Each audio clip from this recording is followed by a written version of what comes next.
Welcome to The Read Along, a mini book club for your ears. I'm your host, Scott. I'm your other host, Anita. And join us on a journey through a good book, one chapter at a time.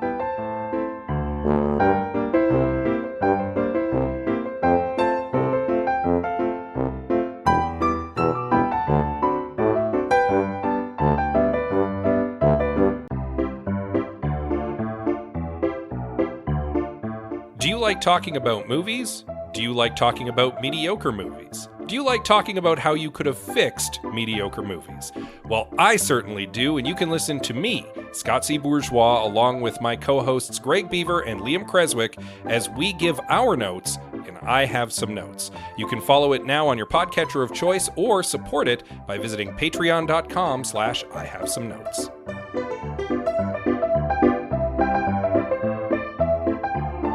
So I was never really a yard person. Me neither. Yeah. My parents had a yard when I was younger. I helped mow the lawn and stuff when I was a kid. It was one of my chores. But since then, my parents lived in a succession of condos where, the outside work was largely taken care of. And then I moved in with you in an apartment condo. Yep, where there was zero yard at all. Indeed. And then we moved to a townhouse condo where, again, most of the outside work was being taken care of, and our backyard consisted of mostly a patio. Yeah, there was no lawn to speak of that we needed to care about. And what grass we did have was, negligible. Six square feet of grass Yeah. was all we had.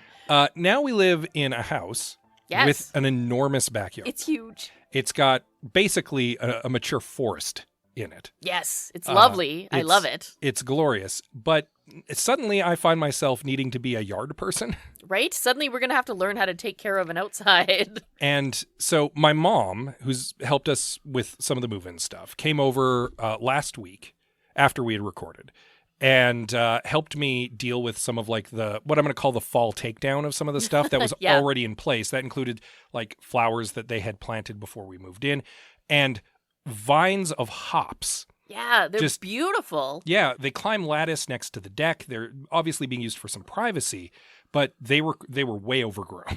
Yes. And we spent most of the afternoon just trimming, hacking our way through vines. It was nuts and a lot of work. And hopefully not as much work next year. Yes. Well, we'll see what happens when it grows back. We've been reassured it's going to grow back, so it'll be interesting. Yeah. Learning about our yard. We've got some garden plots. We've got a bunch of lawn that needs mowed now. We've got fruiting trees. Right? Never had crab apples before. Yeah, it's a whole new experience here at Shea Read Along. Adulting. Woo! Yeah. So that's kind of the adventure that I've had in the last week. It's been a learning experience for us. Nita, do you call yourself a green thumb person? No. I am bad at houseplants. I have successfully killed almost everything I've ever been given that lives inside a pot. I don't think I should be allowed to touch the outside. And yet, here we are in this big house with this huge lawn. That you're going to have to help me with. And all these garden boxes. I'm going to have to learn, aren't I? You're going to have to learn. Here we go. Yeah. Prepare for some dead plants as I get the hang of it. I'm sorry, plants. I don't try to kill you. This is our life now. That's kind of the latest in new house adventures. It's good times. Yeah. You want to know what else is good times? Reading a good mystery. 100%. Yeah, and as always, we have found the time to read yet another chapter, and we should get into it, I think. Agreed. Yeah, so brief recap of our previous chapter, chapter 22, in which we get a little more information about Anita Moody as MacLachlan conducts his side investigation, while the Queen continues to be distracted by affairs of state, and Rosie is dwelling on the case, but just doesn't have enough of the picture to be able to put something together yet. Yeah. But I think we get a little bit more of that picture. Quite a bit. As we move into chapter 23 of The Windsor Knot by S.J. Bennett.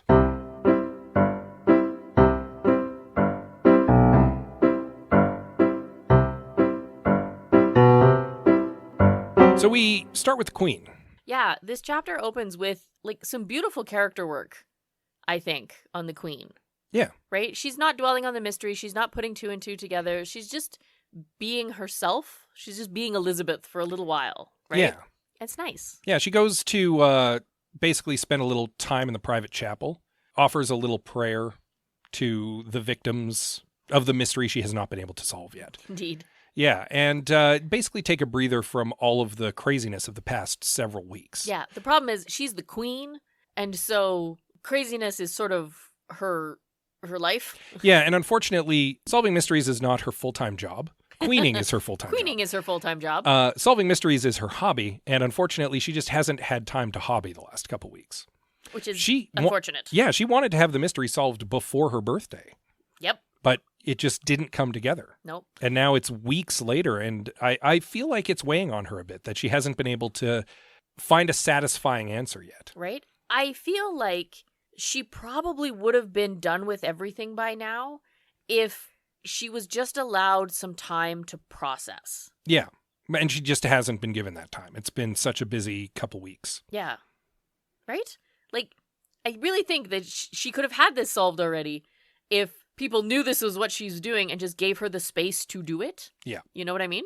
Well, and in fairness, it's been hard to get some of the pieces of the puzzle, but finally she's handed enough of the puzzle by the end of this chapter that even she thinks she's pretty close to having it solved. Maybe. She's certainly getting somewhere. Yeah, and I think we were pretty close to having it solved too. Well, I'm getting a bit ahead of us, and but credits where it's due. It was your idea.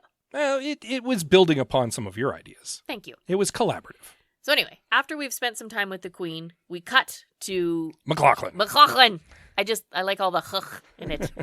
We cut to Billy MacLachlan. MacLachlan, by the way, is such a great detective name. Oh, it's so good. I would watch a detective serial called MacLachlan.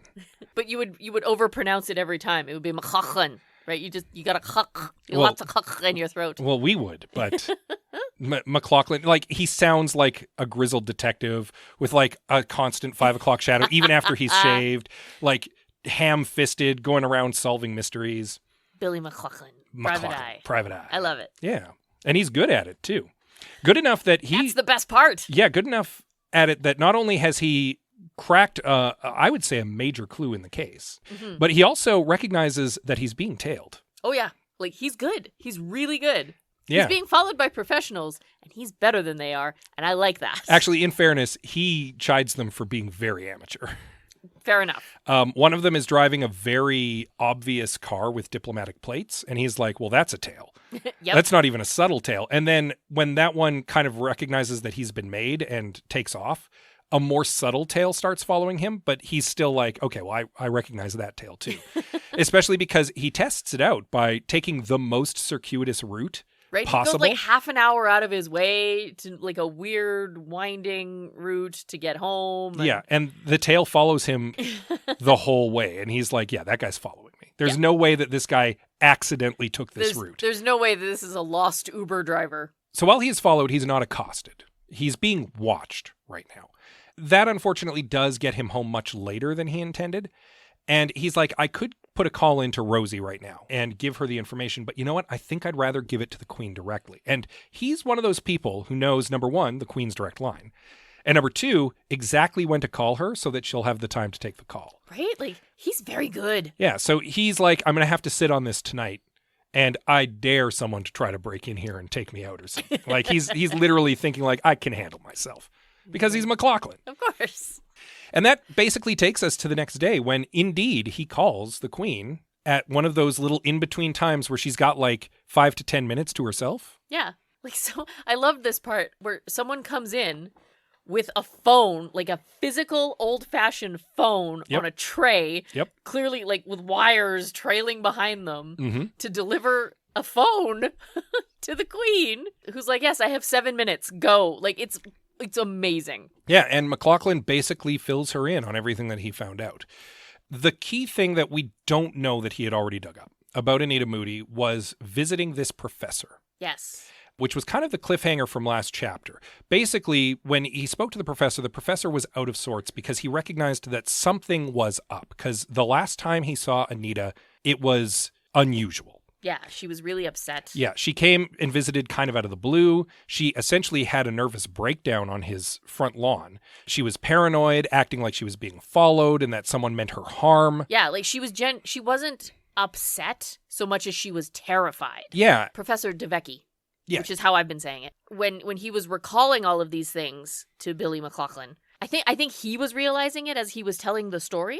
Yeah, you get that impression. You know what? She seemed just genuinely terrified. Yeah. And Billy's like, nah. It wasn't that she was despondent or depressed, which is kind of how the story of her death is being spun. Yeah. She was scared. She was scared. She was scared and she was running, and she went to someone she trusted to get comfort.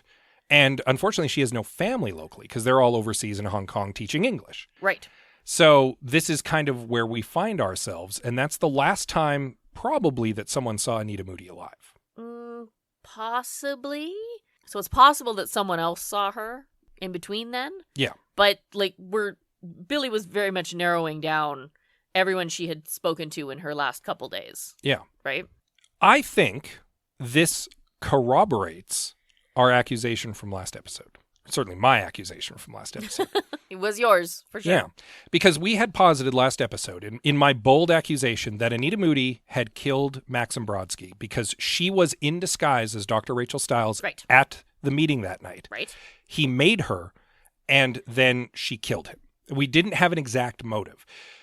I think that this corroborates that. I think that if Anita did this rash action, like she was made or Brodsky was trying to hit her up for money or something, and in a moment of panic, she smacked him over the head with a heavy blunt object and then staged it to make it look like it was an accidental autoerotic asphyxiation. And then obviously word of this gets back to her handlers because she's working there as a spy.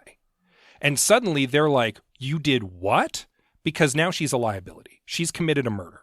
If she gets found out, the whole espionage thing might get found out. So they silence her as quickly as possible and stage it to look like an accident, both killing off Dr. Rachel Stiles and Anita Moody at the same time so as to alleviate suspicion. Yeah, because they're the same person. Because they're actually the same person.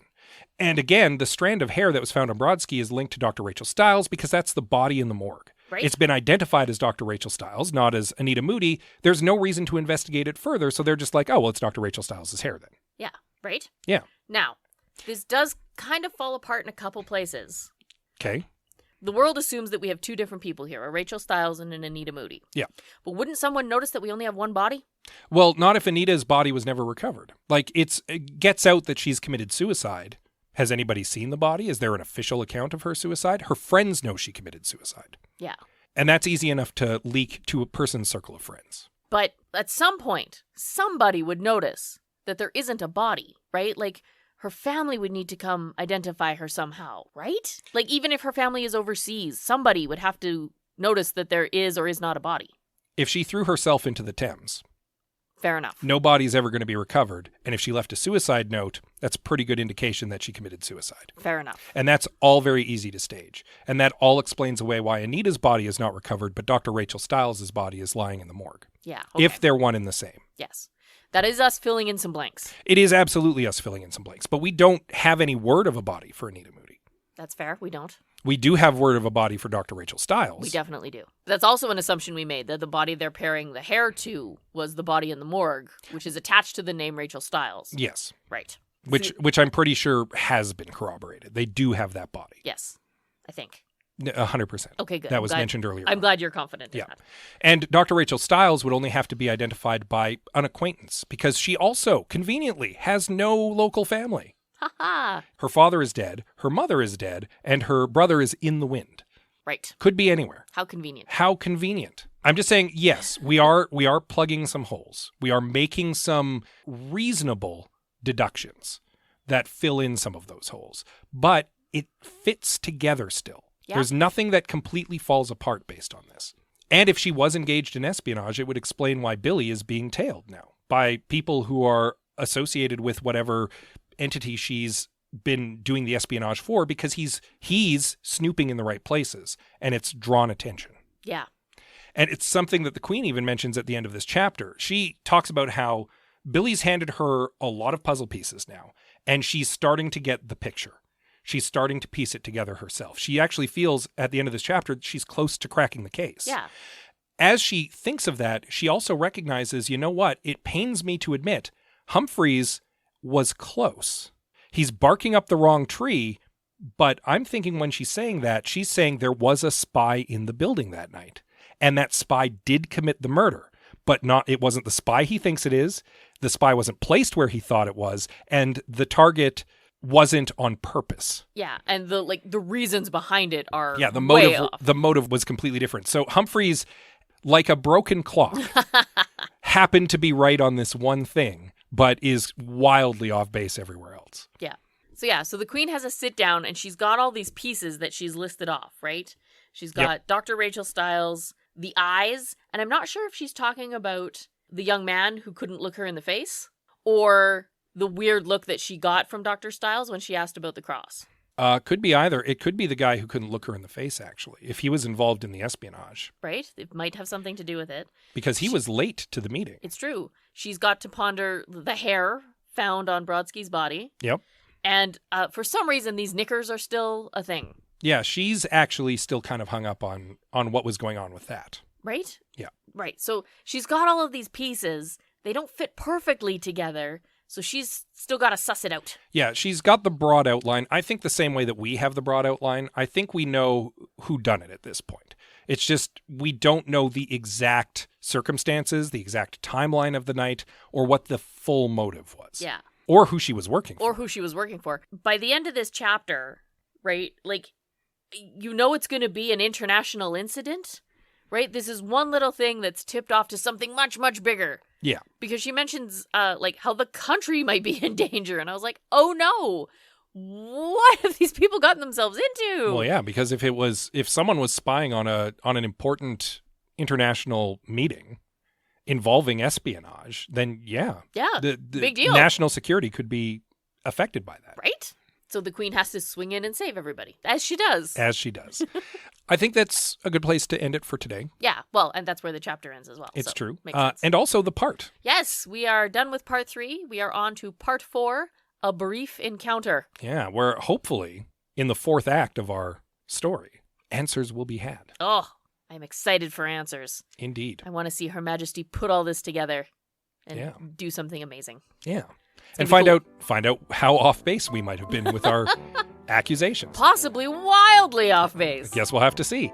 While we're checking that out, you'll want to read up on Chapter 24 in time for next week. As always, you can, of course, give us a little rating and a review on your podcatcher of choice. We do appreciate those. We do. We also appreciate you reaching out on social media. 100%. We are on X, formerly known as Twitter, Facebook, Instagram, and Goodreads. We are at The Read Along on most of those, so you can find us like that. Yeah, you can also find us via email. Yes, please do even.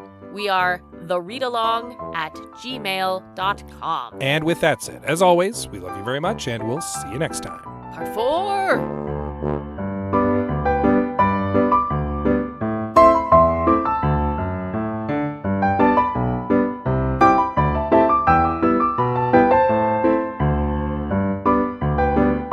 Thank you for joining us on The Read Along with your hosts, Anita and Scott Bourgeois. All Read Along music is by Kevin MacLeod at Incompetech.com.